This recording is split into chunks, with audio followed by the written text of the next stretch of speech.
do this thing. For this question, right, there's something that is very important about the proportionality theorem that most people don't tap into. And what they don't tap into is this. You see, like how with the proportionality theorem, when it's introduced, even when you're proving it, they'll use a sketch like this, and then they'll put an extra line here. Do you remember? Yeah. Yeah, and as long as the sketch is like this, we already know things like, let's see, we already know that this line over this line will be equal to this line over this line, right? Yeah. Yeah, because of the proportionality theorem.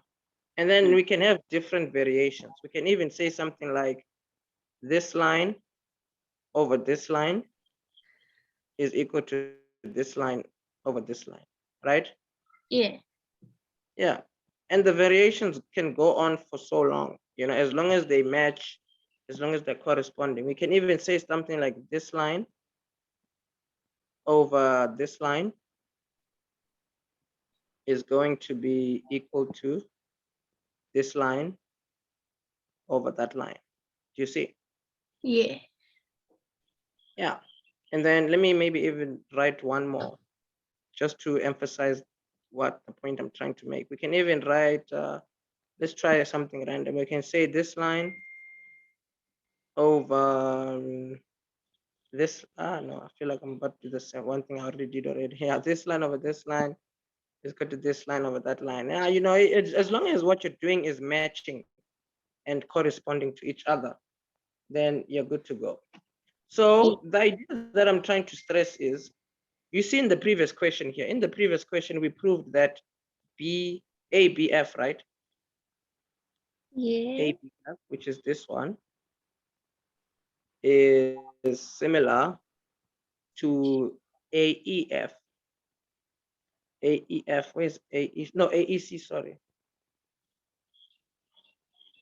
There. Now, the way these two triangles are, you are always able to combine them into a sketch that looks like this, always. And here's how. So with two triangles that are equal like this, right? Especially if they have a common angle, even if they didn't have a common angle, what you always want to do is always, if you're going to end up, you see here, they've given us all these lengths, there, and then a random one over there. They want us to get B, where's B? BC. Want us to get BC, right? So that's like, where's BC? Where's B? B is here, right? Yeah. Yeah. This is B. Oh no, let me write it out. They want us to get the length BC here. So if you're gonna work this out, right, you have to be very careful, because all you have to remember is draw a big triangle, right? And then name it the big one. So this is A, C, and this letter here is E. You see, triangle AEC there. Now draw a line in the middle here.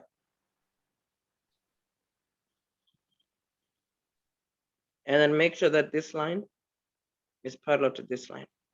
Now, literally what you want to do is use what you proved in the previous question. Remember, in the previous question, we know that F is equal to C. Just remember? Yes. Yeah. So you want to put an F here with the C over there. And then remember we said the B here is equal to the E there. So you want to put a B here, make it equal to an E over there. So do you see you've drawn this triangle almost like just flipped over, so that you have F equal to the C, B equal to the E. Do you see? Yeah. And this is not something difficult. Do you see that? Yeah. Yeah, it's more of a method you can always use to help you answer these kinds of questions. So the only issue now here is that when you're looking at what we have here, right, in our what you may call, in our image over here, right, from our image down here, I mean, like, depending on whatever it is that we may need from our sketch, right? We can write many different expressions to get lengths in this triangle, you see, because as long as we have many different expressions in this triangle, like we'll be somewhat unstoppable, you know, we'll literally be unstoppable. But even without even worrying about this, our if okay, let me show you something random. If we have these two triangles to be similar, right? Let's see here, ABF similar to AEC. Automatically, we know that AB over AE. So that's going to be AB over AE. It is equal to BF over EF. It is equal to BF over EC, sorry. You see those are matching, like the rhythm. Small over big is equal to small over big. And then for the last one, same idea. AF over AC. So AF here is this one, AF over AC. You see, still the same idea of big one over small one. You can see it, right? Yeah. Yeah. So when these two images are merged together, you can see you don't even need to worry about this image per se. You see, your original expression, the way we always work it out, will always give us our mini expressions and everything like that, so that we can work out whatever it is that we need to work out. So with what we have here, we can, let's just leave this as like more like extra information.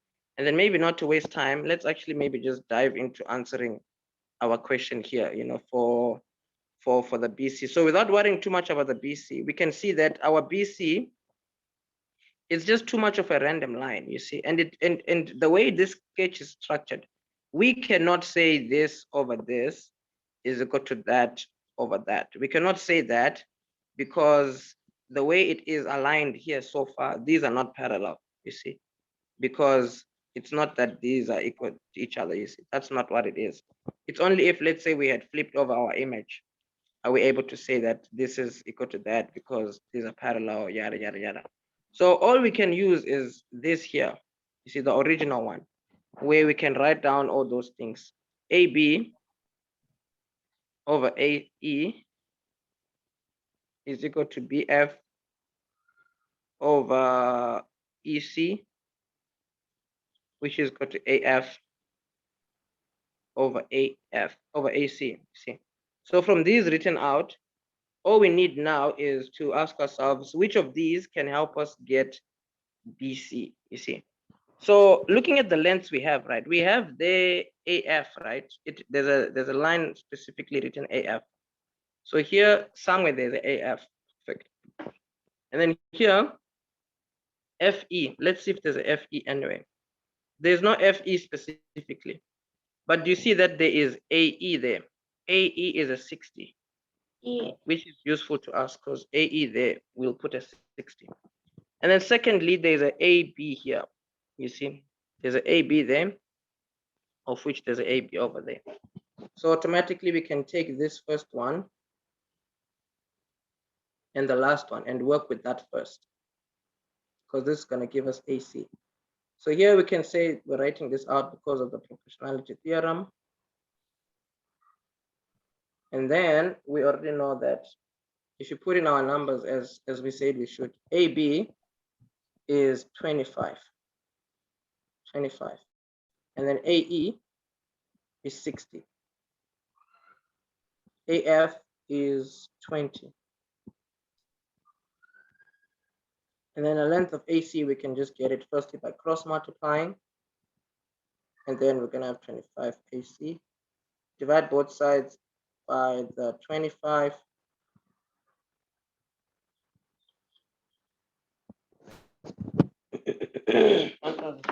About 25. This is going to give us 48. Yes, thank you, 48. So now that we have gotten our AC, we can see that we have not even started worrying too much about the BC, because we always want to start with what we have. See, so in our sketch, already the whole thing here, we have AC. So that's going to give us enough to get BC. You see, because now do you see, to get BC, we can just say the 48 minus 25. Yeah.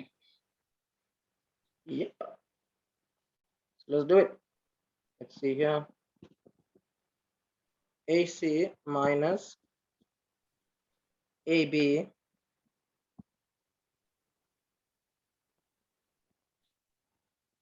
is equal to BC. This is just an expression based on our line. We don't have to give a reason or anything like that. Like, it's just plainly there. If you take AC and you remove AB, you will have BC left. See? So that's all Yeah. we're doing. Here, 48 minus 25 is the BC that we need. You see, therefore BC here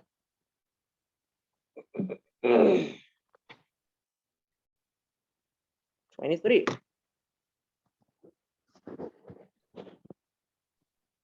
There we go. Makes sense.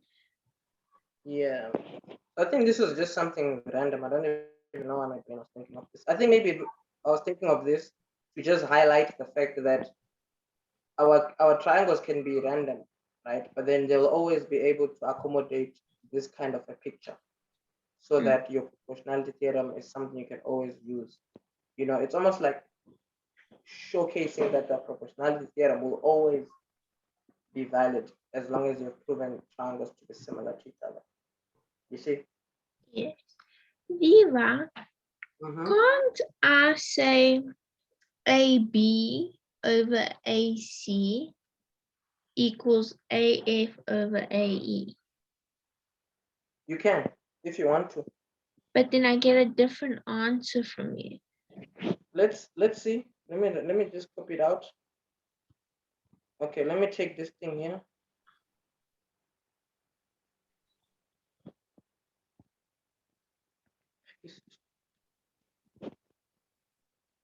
Okay, you can say that again. So I said AB Uh-huh. over AC Uh-huh. equals AF Mm-hmm. over AE. Okay. Okay, so do you see that the motions that you're using here, Are they are wrong. not exactly matching, because you see you're making use of, but let's see here. Let's actually take the two triangles. Let's say here ABF, right? Let's throw it out. ABF is A here, there's B there, there's F. And then the bigger triangle, there is AEC. Let's write it like that, like this here, so that they match. A, let's put the E here, let's put the C there. Because the A here is equal to the A there, fine. But then the E, the F is equal to the C, you see. So where the F is, it's best that we put a C over there. Use a different color. And then lastly, where the B is, oh wait, why am I using a pink? Let's use a totally different color.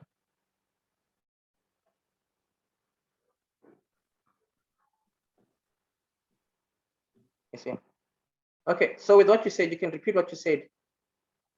I said AB Okay, so that's gonna be AB over there, over AC.